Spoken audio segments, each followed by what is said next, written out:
جولانی میگه من انتخابات میکنم، شرق و غرب به صدا در اون گفت ما استقبال میکنیم. انتخابات تو که چند روز پس دیگه امی تو دستایت بسته کنن، دستایت باز بفهمن که با تو چی میکنن. تو انسان کثیف بیعقل خدا شرمنده که مثل مجاهدین افغانستان از نام اسلام استفاده کردی. فرق بین تو و بشار الاسد چی شد؟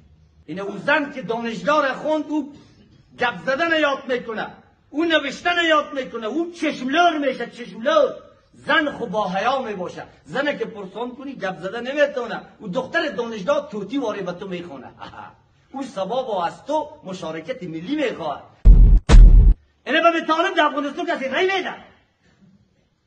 کل تین تو گوشایتون از فکر انتخابات پیشا میره دانمو صندوق آنمو کافر مرتد لعین بیدین آنمو جمعی پرتی رای کنه.